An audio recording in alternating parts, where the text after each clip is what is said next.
बिस्मिल्लाहिर्रहमानिर्रहीम। अस्सलाम वालेकुम नाज़रीन, आप देख रहे हैं 92.8 विद सादिया अफजाल। नाज़रीन, कल रात पाकिस्तान की सियासत के मनाजिर किसी फिल्मी मंजर से कम नहीं थे।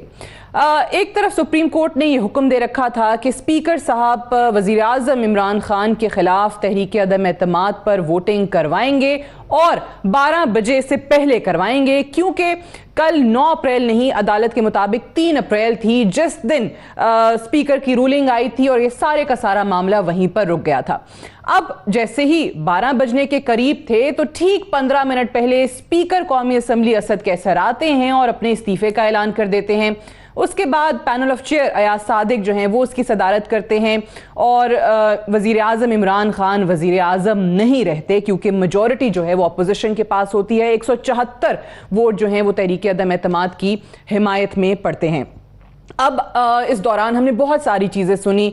अमेरिका की तरफ से जो साजिश है उसका नाम लिया गया, आलमी साजिश कहकर वज़ीर आज़म ने ये बताया अपनी कौम को, और अपोजिशन पार्टीज़ को भी इसका हिस्सा करार देते रहे और कहते रहे कि ये अमेरिका के कहने पर तमाम अपोजिशन पार्टीज़ कर रही हैं। फिर आज भी ये हमने देखा है कि दोबारा से यूनाइटेड स्टेट्स की तरफ से इसकी तरदीद की गई है। कल रात को जिस कदर फिल्मी मनाजिर थे, जैसे हमने कहा कि जी एक तो स्पीकर साहब ने इस्तीफ़ा दे दिया 12 बजने से पहले, उन्होंने कहा वो वोटिंग नहीं करा सकेंगे। दूसरी तरफ अदालतें खुल गई, इस्लामाबाद हाई कोर्ट खुल गई, सुप्रीम कोर्ट खुल गई, सीनियर जजेस चीफ जस्टिस समेत जो हैं वो जाकर कोर्ट रूम्स में बैठ गए। वहां कुछ पिटीशंस जो हैं वो भी आना शुरू हो गई और उनको एक्सेप्ट भी किया जाता रहा। लेकिन बहरहाल जब ये मामला सारा टला तो फिर अदालतें भी बंद हुई और जजेस साहिबान भी अपने घरों को रवाना हुए। आज शाह महमूद कुरैशी ने, जो कि पाकिस्तान तहरीक इंसाफ की तरफ से, और शहबाज शरीफ साहब ने अपोजिशन की तरफ से वज़ीर आज़म के लिए अपने कागजात नामजदगी जमा करा दिए हैं। एक तरफ शाह महमूद जो है वो कागजात नामजदगी जमा कराते हैं, लेकिन दूसरी तरफ पाकिस्तान तहरीक इंसाफ आज ये ऐलान करती है कि वो असम्बलियों से बाहर आ रहे हैं और स्टार्ट जो है वो कौमी असम्बली से करेंगे। लेकिन कुछ इत्तलात ये भी हैं कि कल वज़ीर आज़म साहब, साबिक वज़ीर आज़म इमरान खान साहब जो हैं वो पार्लियामेंट जाएंगे और वहाँ पार्लिमानी जो कमेटी है उनकी की चेयर भी करेंगे। साथ ही साथ ये भी खबरें कि कल ही शायद कुछ इस्तीफों के हवाले से अनाउंसमेंट आ सकता है। अभी अगर ये लग रहा है तमाम लोगों को कि गेम खत्म हो गई है तो शायद ये कहना मुनासिब नहीं होगा, क्योंकि अपोजिशन के लिए जो कि अब हुकूमत बनाने जा रही है उनका असल इम्तिहान अब शुरू होता है कि वो तमाम मसाइल जो कि बकौल उनके नए पाकिस्तान की वजह से थे, अब उनका खात्मा कैसे होगा। और दूसरी तरफ साबिक वज़ीर आज़म इमरान खान साहब जो हैं वो सड़कों पर आने का ऐलान पहले ही कर चुके थे और इसका आगाज़ वो कर रहे हैं परसों से, पेशावर के जलसे से, और आज भी उन्होंने आवाम को कहा है कि इशा के बाद वो बाहर निकलें। अब देखते हैं कि ये मामलात किस तरफ जाते हैं।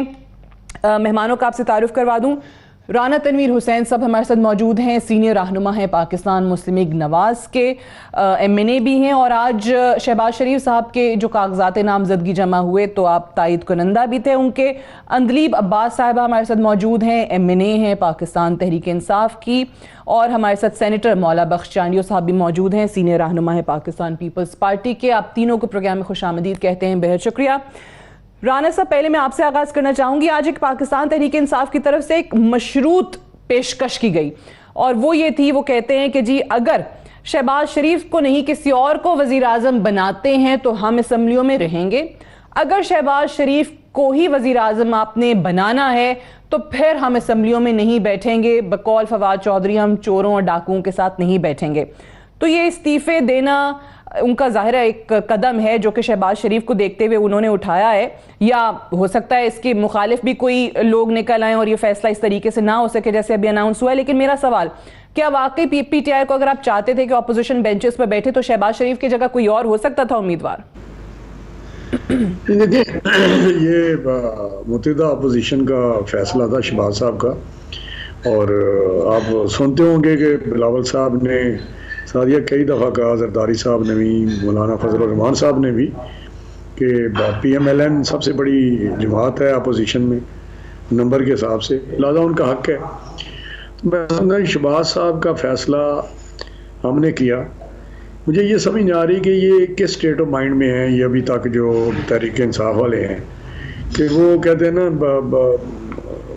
ये दुरुस्त नहीं हो सकते। और शोर शराबा करते रहते हैं। और भाई यह फैसला आपने करना है कि कौन हमारी तरफ से प्राइम मिनिस्टर का कैंडिडेट होगा, ये फैसला हमारा है।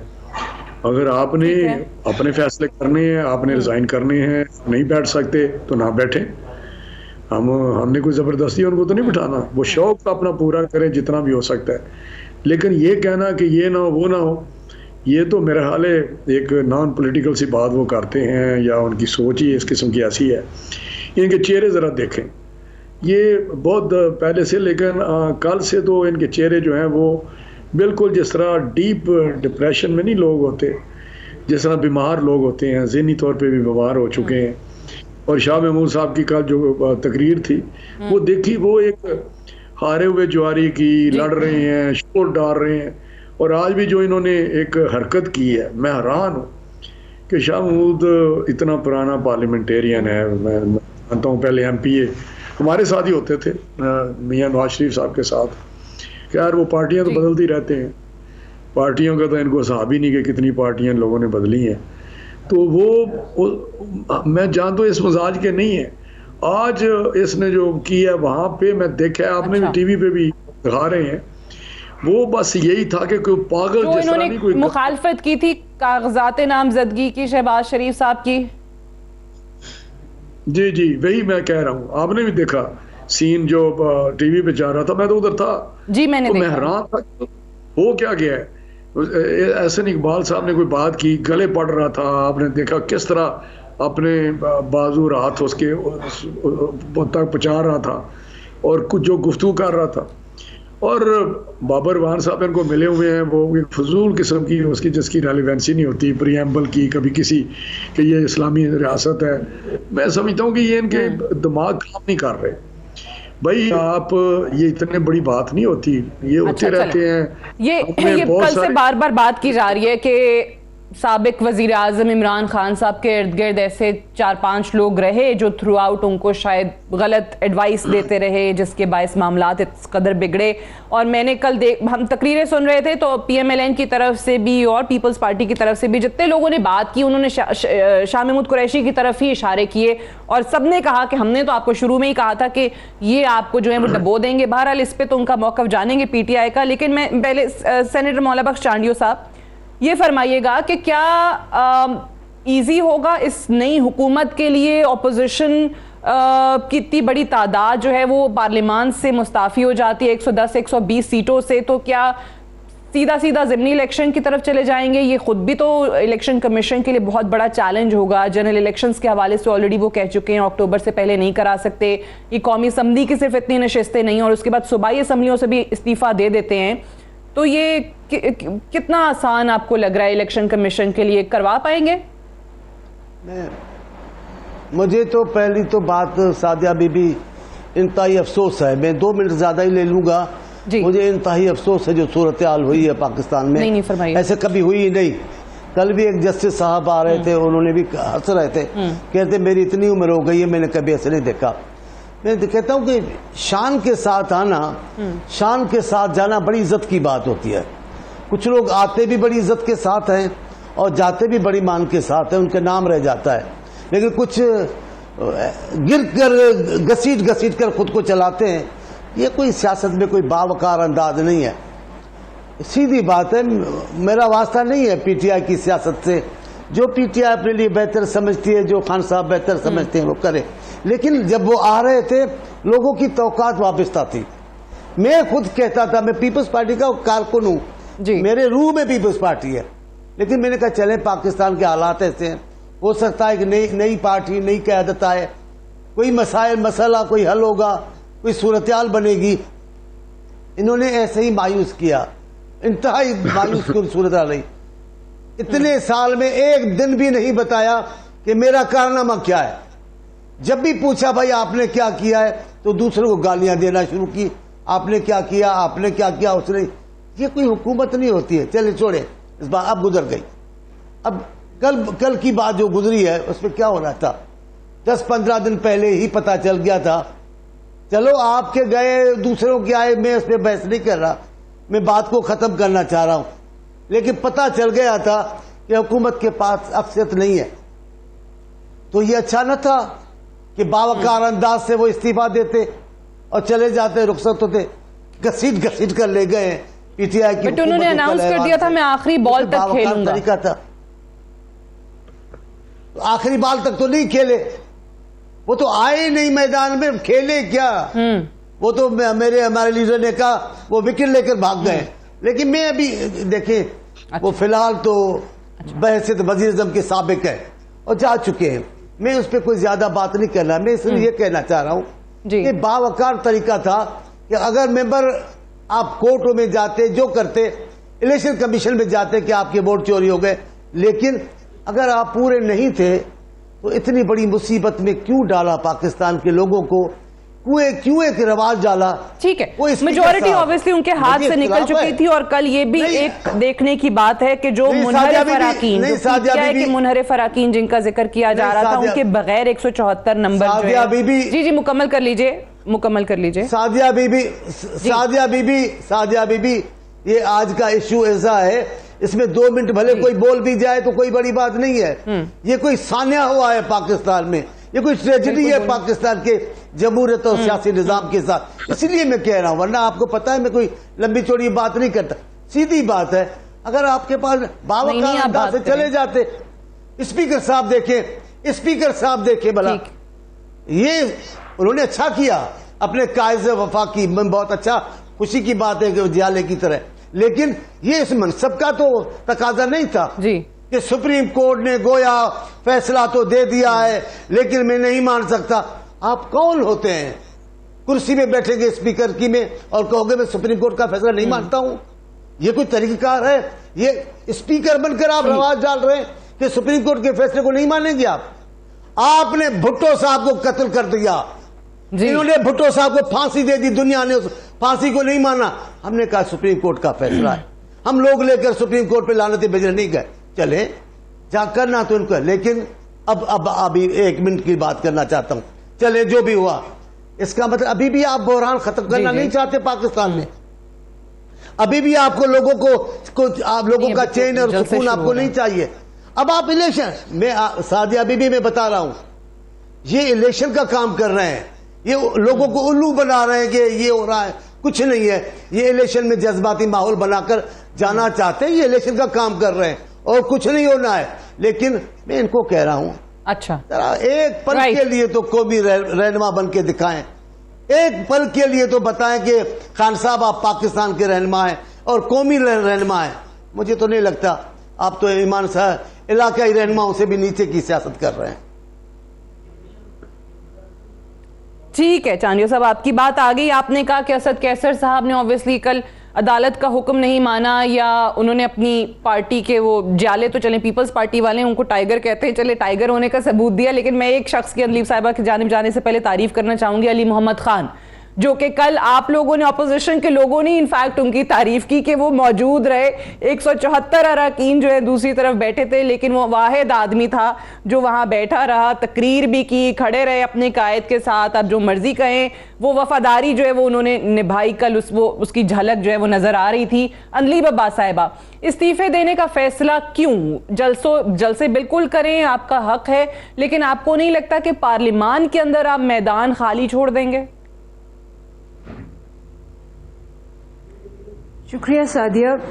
सबसे पहले तो आप ये ज़रा चेक करें कि 14 जमातों ने, बेचारियों ने 2 साल फेल होके जलसे नहीं कर सके, लॉन्ग मार्च नहीं कर सके, फिर सारे पैसे लेके बाहर से बंदे खरीद के 14 जमातों ने, अभी देखे पूरे टॉक शो में ये उसी तरह घबराए हुए, उसी तरह इनको डर लग रहा है इमरान खान से, उनको उसी तरह इनकी जानें निकली हुई है। एक बंदा और ये सारे इकट्ठे एक फ्रेम में इकट्ठे, मतलब इतनी मजे की ये पूरी पिक्चर होती है ना जब ये सारे इकट्ठे होते हैं और सारी 22 करोड़ आवाम देखती है कि ये वही है जो कहते थे कि मुझे क्यों निकाला, सुप्रीम कोर्ट के 5 जजों को उठा के हम बाहर फेंकेंगे। ये वही है जिन्होंने हमले किए हुए हैं, जिन्होंने कहा हुआ है कि घसीट के पेट से निकाल के लड़काना की सड़कों पे फिरेंगे। ये वही है 14 के 14 माशाल्लाह। और जो नॉमिनेशंस हैं आप चेक करें, किनको नॉमिनेट कर रहे हैं? जिनका के जो भाई है वो मफरूर है, एब्सकॉन्डर है, उसको सुप्रीम कोर्ट ने सर्टिफाई किया है झूठा, बददियानत, बेईमान। अच्छा, उनके छोटे भाई को जो नॉमिनेट कर रहे हैं उन पे 1600 करोड़ रुपए का चार्ज लगने वाला, जिससे वो भाग गए। मकसूद चपड़ासी जो उनके पास था 25,000 रुपए तनख्वाह वाला, 374 करोड़ उसके पास है। मोहम्मद असलम कैशियर जो था वो 178 करोड़ उसके पास है। अजहर अब्बास जो था जिसकी 9,000 तनख्वाह थी, क्लर्क था, 167 करोड़ उसके पास है। उसके खिजर नजर जो था असिस्टेंट रमजान शुगर मिल्स में 21,000 तनख्वाह थी। तो आप लोगों का जो दावा था, ये सारी चीजें जो आप बता रही हैं वो केसेस आपको लगता है बंद हो जाएंगे? चेक करें जरा कि ये आप जो खान साहब कहते थे वजीर आजम होंगे, फिर आपके जो चीफ मिनिस्टर है वो पुरानी बात है, भी आपकी कन्विक्टेड, वही उसके ऊपर आप। अच्छा, चांडिया साहब कह रहे हैं नई बात बताएं कोई चेहरों पे कि ये है पुरानी बात, नई बात बताएं क्या करना है आपको। आप मुल्क को बताएं क्या करना है। अब वो एक तरफ जाहिर मौकफ ये है, खान साहब का मौकफ ये रहा कि हुकूमत में आना चाहते हैं केसेस खत्म कराने के लिए। बीबी अब काम की बात बताएं, करना क्या है आपने? लोगों ने सुन लिया आपकी बात। जी अंदलीब साहब, इनको टोक सकती थी। चले चांडिया साहब, बात उनकी मुकम्मल हो जाए, बात मुकम्मल हो जाए तो फिर मुझे ब्रेक पे जाना है। अंदलीब साहब आप मुकम्मल कर लें आप बात। मैं नहीं बोली,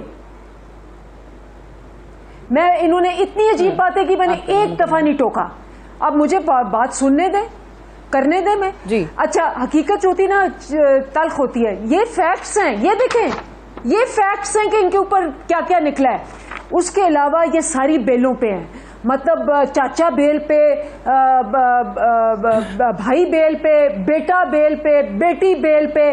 ये आपका माशाल्लाह चेहरा है आपका पुराने पाकिस्तान का, और ये चेहरा है जिसमें ये 14 के 14 चेहरे इकट्ठे हो गए हैं। लोगों को हार्ट अटैक हो रहे हैं इनको देख के कि पाकिस्तान किन मुजरिमों के, मुल्जिमों के हवाले फिर हो गया है। नंबर 1। नंबर 2, जो सबसे बड़ी बात है, ये दोनों बैठे हुए हैं यहाँ, इनके भी बच्चे हैं, पाकिस्तानियों के भी बच्चे हैं जी। जो इन्होंने साजिश अमेरिका के साथ मिलकर की है, पाकिस्तान के अटैक है। कोई पाकिस्तानी नहीं बैठेगा पाकिस्तान। अच्छा, अमेरिका की साजिश पे मैं बाद में अगले सेगमेंट में बात करूंगी। मुझे बताएंगे ये इस्तीफों का फैसला, ये जो आज शेख रशीद ने अनाउंस किया मुत्तफिक का फैसला है, बिकने पे लग जाएंगे, ये अब दुरुस्त फैसला है या नहीं है? चले, मेरा सवाल ये था कि मैदान खाली छोड़ेंगे आप लोग पार्लियामान में, बिल्कुल ही ये नहीं सुनेंगे अगर पाकिस्तान तहरीक इंसाफ जो है वो इस्तीफे दे देती है? ये दानिशमंदाना फैसला है या नहीं है, ये मैं जानना चाह रही थी। लेकिन मुझे मैं राना साहब की तरफ और चांडिया साहब आपकी तरफ भी आती हूँ। एक ब्रेक लेने दीजिए, ब्रेक से वापस आएंगे, डिस्कशन को हम यहीं से आगे बढ़ाएंगे। Stay tuned.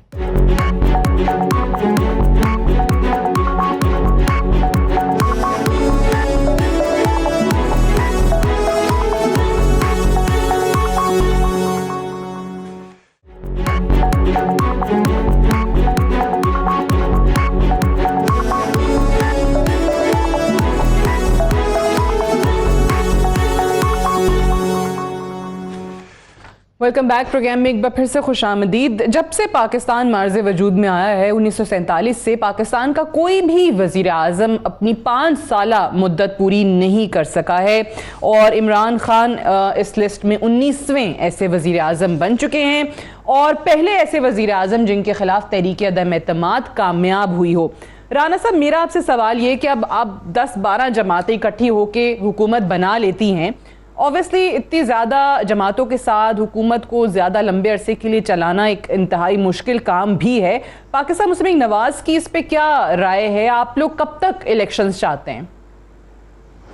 सादिया, आप क्वेश्चन कर देती हैं, हम मुद्दत उसी तक रिस्ट्रिक्ट करते हैं अपने आप को, लेकिन उन बातों का जवाब देना भी ज़रूरी है। ये जो अंदलीब साहब हैं, ये करप्शन की बात करते हैं, इन्होंने एक चट्टा पकड़ा हुआ है, लगे हुए हैं फाड़ के अरसे से, गले फाड़ लिए हैं इन्होंने अपने, लेकिन अवाम ने इनका हर झूठ का जवाब हमारा साथ देने की सूरत में किया है। रही बात करप्शन की, इमरान खान का मैं कहता हूँ कि पूरा ख़ानदान करप्ट है। उसकी बहन, उसका बाप फौत हो गया, मैं बात नहीं करना चाहता, मेरे हल्के में उसने रिश्वत के तौर पर ज़मीन ली हुई है, जिसका मैं समझता हूँ अगर हम जाएँ किसी भी फोरम पे तो ये डिस्क्वालीफाई हो जाएंगे लाइफ के लिए। ये मैं इनकी इनके अपने बंदे, इनकी एटीएम हो, इनकी फॉरेन फंडिंग में करप्शन हो, इनकी ज़कात खा जाते हैं, ये क्या बात करते हैं? ये करप्ट तरीन टोला है, ये एक सारी कैबिनेट, नेम एनी वन। मैं आपको ईमान से एक एक को मैं जानता हूँ, इनकी शक्लों पे नुसरत है, इनकी लानत पड़ी हुई है इनकी शक्लों पे। आप देखें एक एक टीवी पे आते हैं, ये शेर शीर की लानत, ये शेर शीर की शक्ल देखें, फुआद की शक्ल देखें, कोई भी देखे, वो एक मानसरा से है, 5वीं पार्टी उसने बदली है, गले में पटका कर डाला हुआ था उसने तरीके इंसाफ का। शक्लों की क्या बात कर रहे हैं यार? आप अपनी बारी पे जवाब दें। आपने कायद करते हैं, छोड़े आपने फजूल आप छोड़े, आप कायद आपसे शक्लों की बात करते हैं, छोड़े मेरी साजिया बात सुने दिलीप, मैं नहीं बोला, आपने हर किस्म की जी मैं सुन रही हूँ, हमारे लीडर के खिलाफ हौसला करें, पार्टी तो भी शुरू हुई है। मैं दावे से कहता हूँ ये सड़कों पे जरा आके तो दिखाएं। हमने लॉन्ग मार्च किए हैं, हमने मौलाना फजलुर रहमान ने लॉन्ग मार्च किया है, बिलावल भुट्टो साहब ने। मेरी साथिया आप जवाब मुझे देने दें, आप ऐसे नहीं काट देती हैं, फायदा ही कोई नहीं होता बात करने का। आपने क्वेश्चन किया इनसे कि आप इस्तीफे दे के आप हाउस में, इनकी औकात ये है, इन्होंने पिछली असेंबली में इस्तीफे दिए, ये वो डिसऑनेस्ट करप्ट लोग, बेईमान बददियानत इस्तीफे दे के ये सारी तनख्वाहें लेते रहे। इसके लीडर ने, छोटी बात है, तनख्वाह भी कुछ चीज होती है, इस्तीफा देता है तो करैक्टर शो करता है, इसने सारी तनख्वाहें ली, इमरान खान ने तनख्वाहें ली इस्तीफे दे के। ये क्या बात करते हैं? ये तो 10-10 रुपए के टके टोकरी है। फराह खान ने वहां पे दुकान खोली हुई थी, मैं अब फिर बात करेंगे, इनके घर की तरफ जाती है। ये किसी से डकी छुपी बात है कि पंजाब में जिस तरह टके टोकरी रिश्वत चल रही थी और जिस तरह पोस्टिंग ट्रांसफर होती थी, आपके शर्म, मैं फिर लफ्ज नहीं बोल सकता कि इनको तो ख्याल होना चाहिए। इन्होंने एक सवाल करूं, ये मसूर की दाल, मेरी बात सुने, एक सवाल मेरा आपसे, अगर अपने बाप के है ना, मेरी बात सुन ले, इस्तीफे दें आज खास कम जहां पाक, ये हाउस पाक हो जाएगा इस गंद से। ये गंद है सियासत में, और इंशाल्लाह सियासत खत्म होने वाली है इमरान खान की। आज मेरी बात नोट कर, लिख लें, आइंदा इलेक्शन में ये नहीं होंगे, इनकी ऐसे चिट्ठे हैं। आप कह रहे हैं कि अगर इनमें हिम्मत है तो इस्तीफे दें, आपको यकीन नहीं है कि इस्तीफे आएंगे? इस्तीफे दें, इनकी औकात ये है कि ये तनख्वाहें लेते रहे हैं। उस वक्त हम बुलाते थे, आपने इस्तीफे दिए हैं, कोई इधर से खिसकता था, कोई इधर से खिसकता था, और इनके वो लोग थे जिनके बड़े नाम हैं, जो ये असद उमर, ये शफकत महमूद, ये सारे लोग थे। सारिया आपको छुपी हुई बात है। अच्छा। ये बात करते हैं, टके टके की बातें करते हैं। हमारी एक हिस्ट्री है तारीख की, 40 साल अभी भी तो मेरे ख्याल से स्पीकर एक एक को बुलाएंगे ना वेरीफाई करने के लिए, अगर इस्तीफे आते हैं तो। आज अपोजिशन, मेरी एक लास्ट पे मैंने एक क्वेश्चन का जवाब देना है। आप कहते हैं ये 16 पार्टियां, इनकी पार्टी कितनी थी आपको साथिया नहीं पता? तरीके इंसाफ, TDA, बाप, वो क्यू और MQM, कौन सी पार्टी इनके साथ नहीं थी? एक एक करके इनके कतार की वजह छोड़ के लोग इनको, ठीक है, इनको क्या बात। लेकिन मैं वैसे ही जानना चाह रही हूँ, आप लोगों के जहन में क्या है कि कब तक इलेक्शन में जाना है? मेरी बात सुने, हम चाहते हैं कि, हम तो खुद चाहते थे कि ये छोड़ें और हम इलेक्शन कराएं। हम तो 3.5 साल से ये शोर कर रहे हैं, ये धांधली की पैदावार है, ये रिग्ड इलेक्शन, इन्होंने ये सिलेक्टेड थे। लेकिन इस हालात में अगर ये कहें कि इनके कहने पे हम इलेक्शन में चले जाएंगे, भूल जाएं। हम चाहते हैं रिफॉर्म थोड़ी सी करके हम इलेक्शन में चले जाएं। अगर इस तरह से हरकतें करेंगे तो हम ज़िमनी इलेक्शन के कराएंगे। आपने बात की कि इलेक्शन कमीशन वाली, वो बड़ा ज़रूरी है बात करना। अभी ज़िमनी इलेक्शन होगा, वो पुरानी चीजें, जो पुरानी कॉन्स्टिट्यूएंसी है, पुराना लिस्टें हैं।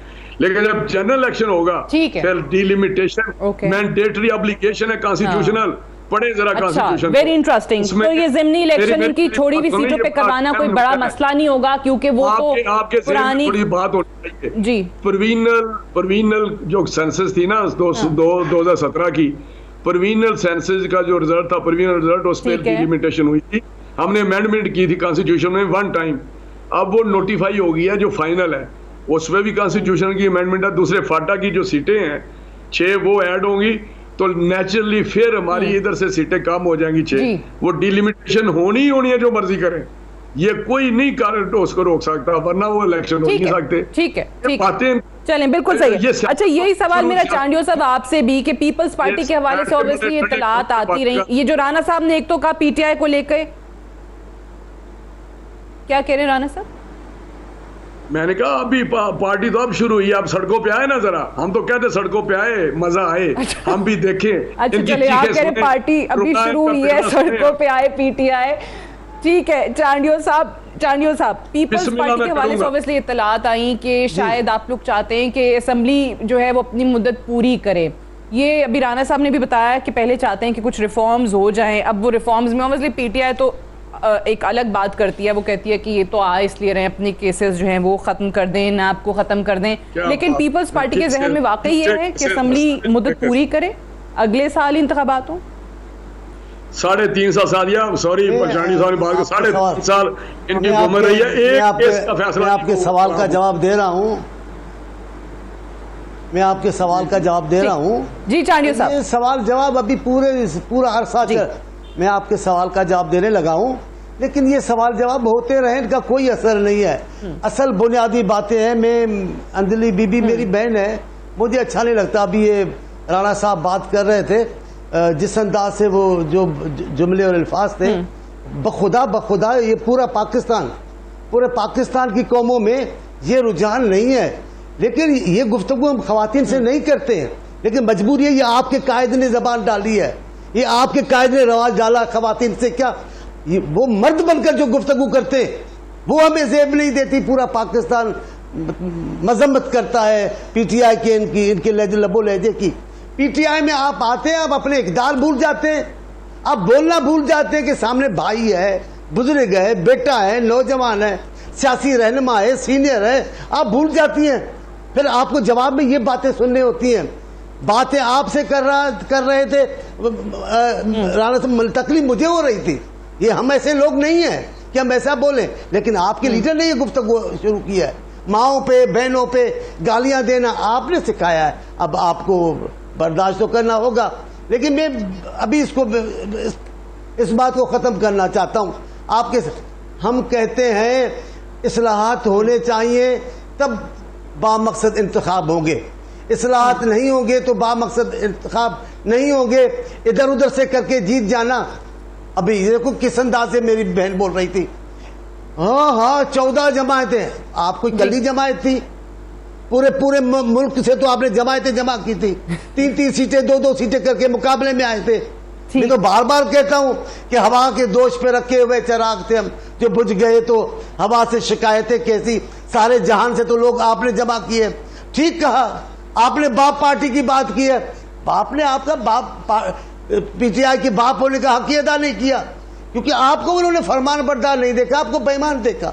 लेकिन ईमानदारी की बात है अंजलि बीबी, मेरे को दुख होता है कि मैं आपसे इस अंदाज से बात करूं, लेकिन आप क्या कहती हैं, चोर बेईमान, हम ऐसा आपको नहीं कह सकते। आप क्यों अपने लीडर की जबान पे चले हो? आप खातून हैं, बाइज्जत बावकार खातून हैं, आप अपनी जबान इल्जाम लगाएं, हमसे सवाल पूछे, हमारे ये रवैया, ये कौमी इक़दार को ना छोड़े। पीटीआई ने सारे पाकिस्तान के लोगों से इक़दार छुड़ाने की बात की है, वो मुतासिर है यूरोप से, या ये यूरोप नहीं है, ये एशिया है, पाकिस्तान है, या कुछ कौमी इक़दार भी होते हैं। तो आपने अभी हमारी पार्टी की बात पूछी है, हमारी बात है कि इस्लाहात होने चाहिए, उसके बाद इंतखाब हो जाए, लेकिन वो लंबा चौड़ा अरसा नहीं होना चाहिए। बगैर इस्लाहात काम नहीं चलेगा, लेकिन हम ये चिमटने की बात नहीं करते, जल्दी हो जाए। हम तो बड़े शान, इसी साल जिस तरीके से इलेक्शन कमीशन अक्टूबर तक बात कर रहा है, तो अक्टूबर तक लटके घसीट कर आप अपने आप की हुकूमत आपने पूरी की है। ठीक है, मुझे एक ब्रेक लेने दीजिए, ब्रेक से वापस आएंगे तो अब्बास साहिबा से भी इसका जवाब लेंगे। Right after this short break, stay tuned.